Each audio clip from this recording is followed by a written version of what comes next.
Quando eu morrer, eu vou para o céu. Será? Que céu é esse? Onde ele fica? Costuma-se dizer que quem for salvo vai morar no céu. Mas e se nós formos salvos para viver aqui mesmo, na terra? Será que a Bíblia nos ajuda sobre isso? Quando a Bíblia fala que haverá novos céus e nova terra, o que será que ela quer dizer? Vem comigo, vamos refletir um pouco mais sobre isso.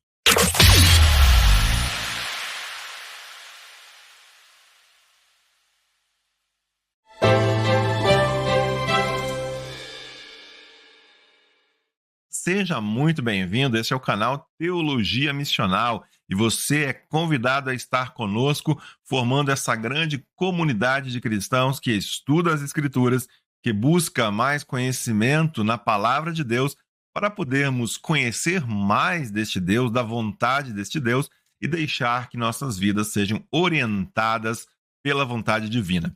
Já que você está aqui, inscreva-se se você ainda não é inscrito no canal.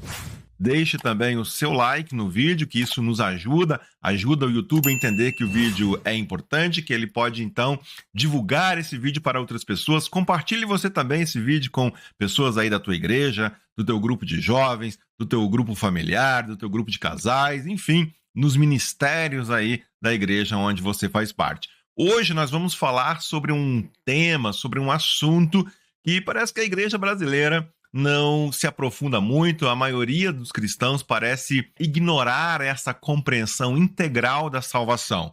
Quando nós lemos, quando nós estudamos as Escrituras, nós vemos ali que muitas vezes vai aparecer novos céus e nova terra. O que isso significa, afinal de contas?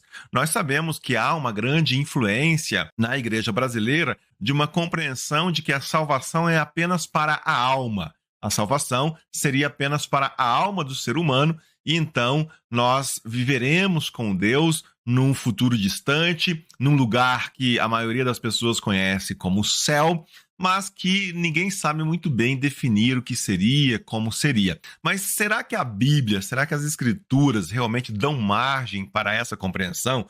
De onde será que as pessoas tiram essas ideias? Bom, de modo geral, quando nós estudamos a história do cristianismo e as influências que tanto o cristianismo absorveu como também deixou para outras culturas, nós sabemos que houve muito diálogo lá no princípio da história da era cristã com o gnosticismo, com a filosofia grega, a filosofia platônica. E então, daí parece termos herdado essa ideia de um céu platônico, de um céu, de um lugar imaterial onde as almas iriam e que, portanto, a salvação implica nisso, em deixar tudo aquilo que é físico, em deixar o corpo, em deixar a matéria, para então, do ponto de vista espiritual, como uma alma, nós ascendermos a um lugar de salvação que nós conhecemos por céu, e então passaríamos a existir nesse status, né, nessa realidade espiritual. Mas será que as Escrituras realmente dão margem para isso? Será que ao lermos, ao estudarmos as Escrituras, nós podemos afirmar que as coisas serão de fato assim? Uma coisa muito importante que nós identificamos já no princípio da Bíblia, ao lermos o livro de Gênesis, lá no capítulo 1, primeiro versículo, que Deus criou todas as coisas. Deus criou os céus, Deus criou a terra. Logo, tudo o que Deus criou, a vida humana, a vida dos animais, as plantas, enfim, são fruto da criação, da ação de Deus. E se você ler bem todo esse capítulo 1 de Gênesis, você vai encontrar Deus também avaliando, tirando conclusões daquilo que ele vai fazendo. Ele vai avaliando o fruto da sua criação. E quais são as conclusões que Deus vai chegando a partir disso? Eu deixei a palavra ressurreição aqui em cima porque eu já vou falar disso, mas vejam a questão da avaliação. E Deus viu tudo o que havia feito e tudo havia ficado muito bom. Gênesis 1:31. É assim que termina a primeira parte, a primeira etapa, o primeiro capítulo do livro de Gênesis. Deus criou todas as coisas, ele dá uma boa analisada, uma boa olhada para tudo aquilo que ele fez e conclui que tudo ficou muito bom.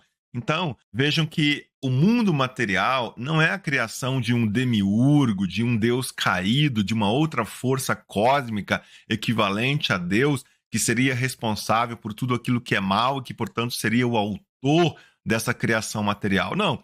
A Bíblia traz um único e mesmo Deus criando todas as coisas, tanto a vida quanto tudo aquilo que existe como ambiente para onde essa vida foi destinada a viver, a se desenvolver, a crescer, se multiplicar, frutificar, enfim.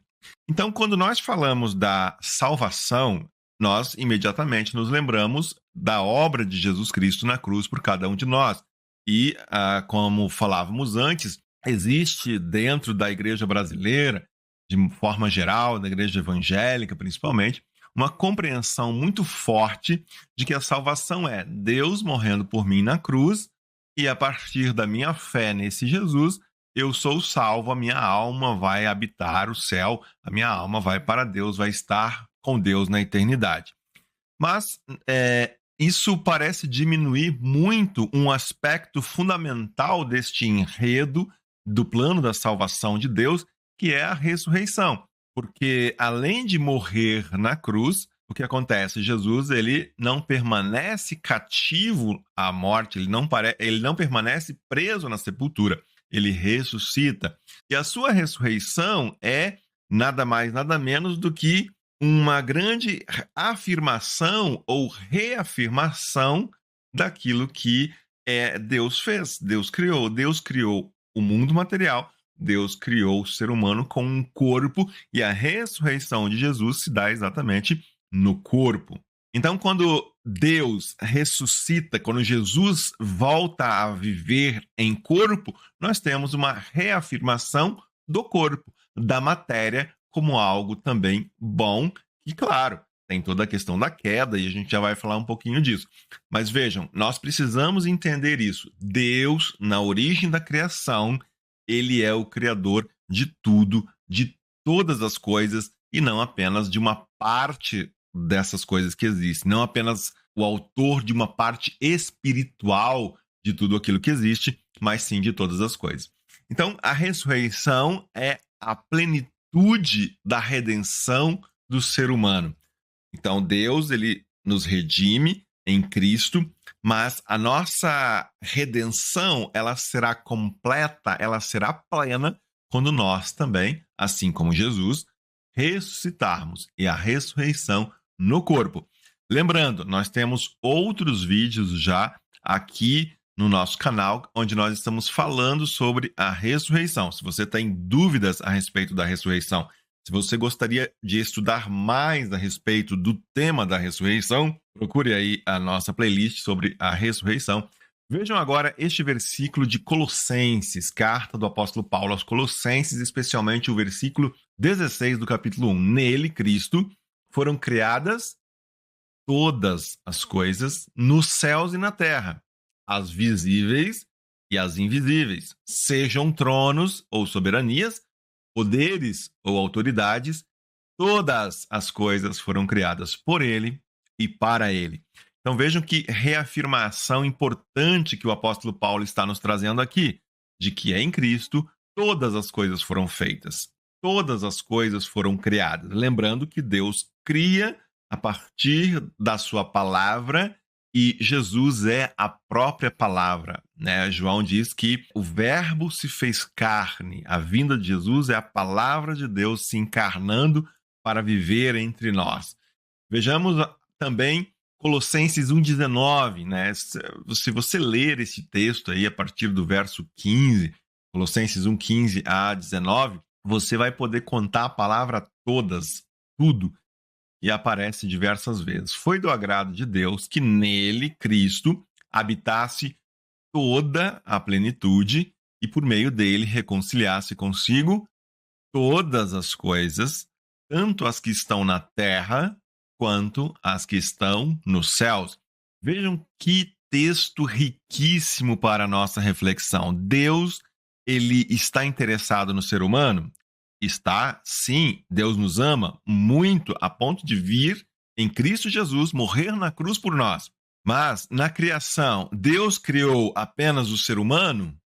Não. Deus criou apenas as nossas almas? Não. Deus criou apenas uma realidade espiritual? Não. Ele criou todas as coisas. Então, nós precisamos levar aqui as palavras de Paulo dentro do seu contexto muito a sério.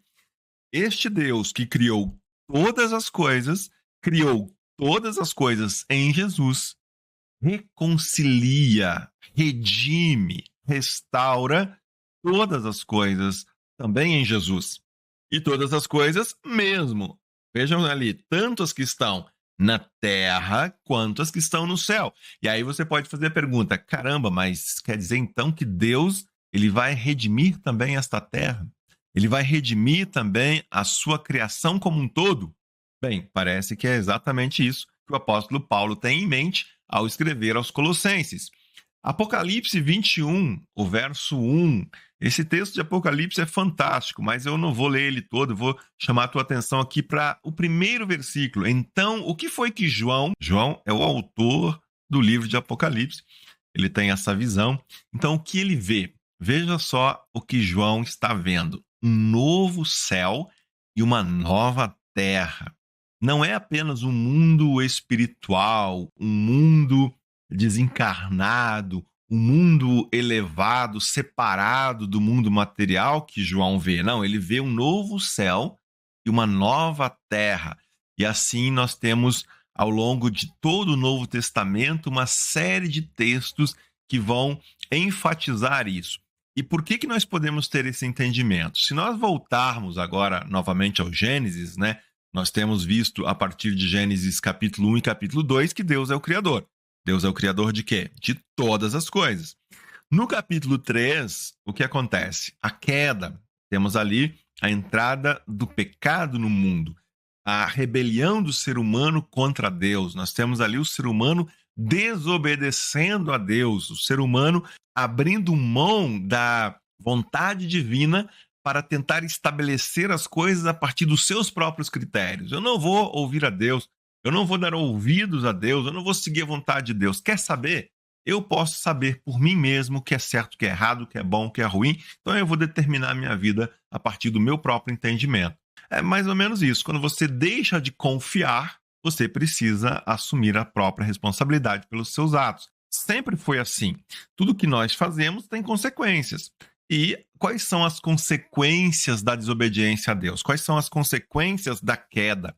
Quais são as consequências do pecado? Nós temos ali a morte, que entra no mundo. Parece que a morte não era, então, parte do plano original de Deus. Nós temos os seres humanos sendo expulsos do jardim, expulsos daquele ambiente que Deus criou, mas esse ser expulso do jardim, ele tem um aspecto muito importante que nós precisamos sempre levar em consideração para entender corretamente. Né? O ser humano ele não está sendo expulso de um planeta, ele não está sendo expulso da criação de Deus como um todo, ele está sendo expulso de um ambiente que nós poderíamos dizer que é um ambiente onde céu e terra eram um só. E ao ser um só, você tem a presença de Deus ali, de forma que o ser humano pode se relacionar com Deus, pode falar diretamente com Deus, e é assim que as coisas se davam ali. E tem também ali a árvore da vida, e essa árvore da vida que permite a vida perpétua. Então, tudo isso é quebrado. Há um rompimento, é como se houvesse uma espécie de separação entre céu, esse ambiente da presença de Deus, da terra, como a criação de Deus, de modo que o ser humano não tem mais esse livre acesso a Deus e também não tem mais acesso à árvore da vida. E as coisas passam, então, a se desenvolver debaixo de uma maldição. A terra passa a produzir coisas que não estavam originalmente previstas, o trabalho do ser humano passa a ser doloroso, o ser humano agora, para ele se sustentar, ele vai ter que trabalhar, no sentido de que esse trabalho não vai ser mais algo prazeroso, mas sim duro, difícil, complicado. O ser humano está sujeito às tentações, às dificuldades da vida, doenças, dores, né? A mulher ali, questão das dores do parto. Enfim, então você tem morte, você tem expulsão, uma alienação, né? E você tem maldição. Tudo isso começa a fazer parte do mundo a partir do momento em que o ser humano resolve abrir mão de Deus, na medida em que o ser humano passa, então, agora a querer tocar a própria vida a partir de si mesmo. E é muito interessante porque o que vai acontecer na continuidade? Deus ele vai executar, ele vai começar a colocar em prática um plano, um projeto de redenção. Ele não abandona a sua criação à própria sorte. Deus não vira as costas ao mundo que ele criou. E vejam que os recomeços que o Antigo Testamento nos apresenta, a partir de Noé, a partir de Abraão, a partir de Moisés, esses recomeços, eles sempre se dão numa terra. Noé, junto com a sua família, ele é salvo, mas ele não é salvo e levado para algum outro lugar. Ele é salvo no sentido de que ele é preservado da catástrofe, do dilúvio, mas para viver aonde? Na mesma terra que antes ele vivia. Abraão é chamado de um determinado lugar para se deslocar para um outro lugar, mas que faz parte da terra. E a sua nação, seu povo da promessa de Deus, deveria se estabelecer sobre a terra. Moisés, quando ele é chamado lá da casa do seu sogro para que ele fosse até ao faraó no Egito, libertar o seu povo, ele deveria conduzir este povo para a terra prometida, terra, conforme a Bíblia nos diz, que mana leite e mel. Então, todos esses recomeços, esses processos de restauração de Deus com o seu povo, eles têm como foco a terra, a criação de Deus. Então, isso nós podemos ver resumido também em Ezequiel 37, né? Nós temos toda essa questão do exílio, né? Do povo com saudade da sua terra, e o jardim, então, como criação de Deus, simbolizando a vida, um lugar para viver plenamente, a queda trazendo essa desarmonia em todas as relações, né? Na relação do ser humano com Deus, na relação do ser humano consigo mesmo, na relação do ser humano com o próximo, na relação do ser humano com a própria criação de Deus. E depois a terra prometida também, de novo, aparecendo como esse lugar para se desfrutar a vida, uma vida com Deus, sob os mandamentos de Deus, sob a vontade de Deus, e a desobediência levando ao exílio, levando novamente à alienação, levando à separação, ao distanciamento de Deus.